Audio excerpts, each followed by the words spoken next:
Now come to Leader of the Opposition, Keir Starmer. The roof of Singlewell Primary School in Gravesend collapsed in May 2018. Thankfully, it happened at the weekend and no children were injured.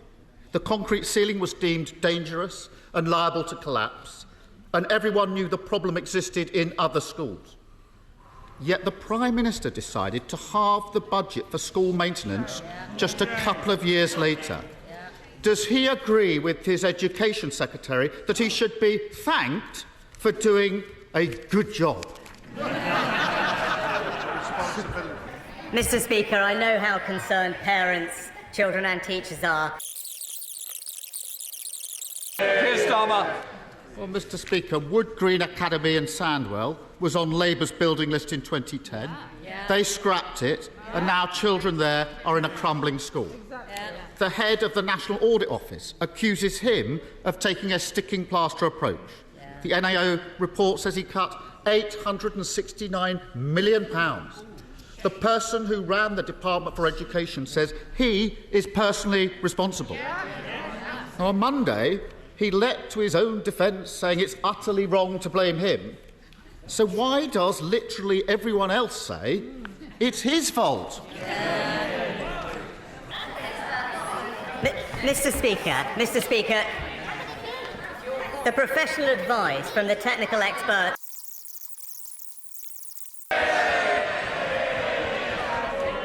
Mr. Speaker, Carmel College in Darlington was on the Labour's building list in 2010.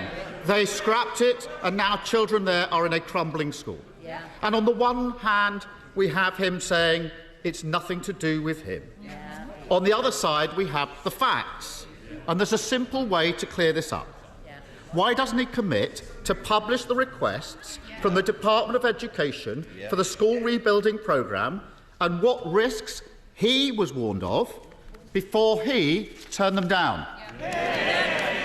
Mr. Speaker, the honourable gentleman has now brought up twice the Labour school rebuildings programme.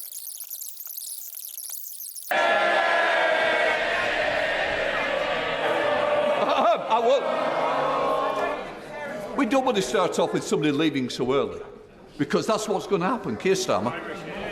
Well, Mr. Speaker, they want more, so let me continue. Ferryhill School in County Durham was on Labour's building list in 2010. They scrapped it, and now children there are in a crumbling school.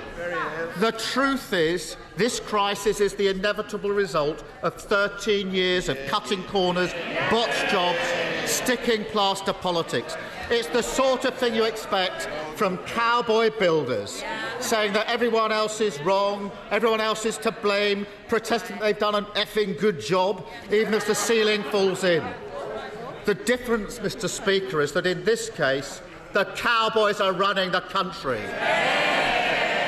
Isn't he ashamed that after 13 years of Tory government, children are cowering under steel supports, stopping their classroom roof falling in? No more. Just seriously, I will calm down. First session, I understand people are excited to be back at school, but we expect better behaviour, Prime Minister. Well, Mr. Speaker, this is exactly the kind of political opportunism that we've come to expect from Captain Hindsight over here. Well, it claims to be a man of detail. There are 100 parliamentary questions from this side on this issue and an Opposition Day motion. But, Mr. Speaker, let us continue. Holy Family Catholic School in Bradford was on the Labour building list in 2010. They scrapped it, and now children there too are in a crumbling school. Mr. Holden, I think I've heard enough. No, then, this is the last time you make your mind up. You either go now or you're quiet for the rest of us. And, Mr. Speaker, if you can believe it, in April this year, the Education Secretary signed a contract for refurbishment of her offices. It's got her personal stamp of approval on it. It cost, I can't quite believe this, £34 million. Can he explain to parents whose children aren't at school this week why he thinks a blank cheque for his Tory minister's office is better use of taxpayers' money than stopping schools collapsing. Well, Mr. Speaker, what I'd say to parents is, in the receipt of new information, we have acted decisively.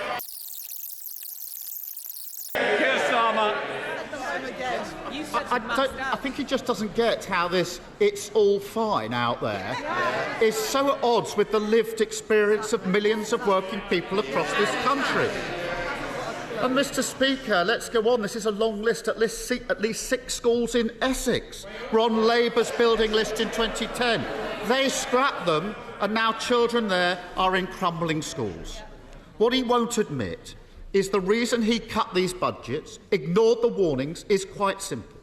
Just like he thought his tax rises were for other families to pay, he thinks his school cuts are for other families to endure. Doesn't it tell you everything you need to know? That he's happy to spend millions of taxpayers' money sprucing up Tory offices, billions to ensure there's no VAT on Tory school fees, but he won't lift a finger when it comes to protecting other people's schools, other people's safety, other people's children. Mr. Speaker, I know he comes here with his prepared scripts, but he hasn't listened to a single fact.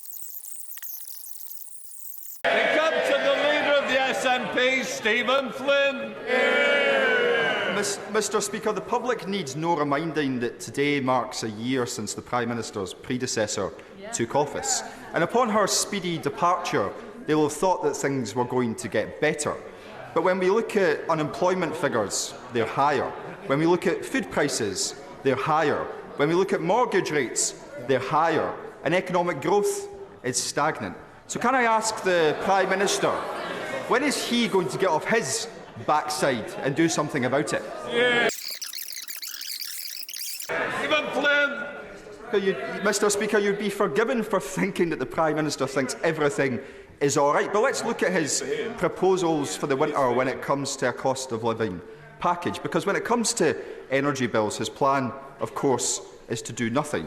When it comes to mortgage bills, his plan is to do nothing. And when it comes to food bills, his plan is to do nothing. So when the when the Secretary of State for Education said earlier this week that everyone was doing nothing, she was referring to the Prime Minister, wasn't she? Yeah. Mr. Speaker, I think he's a little bit out of practice, because when it... And if you're a gambling person, click here for a video where Sunak gives you the odds on schools falling down.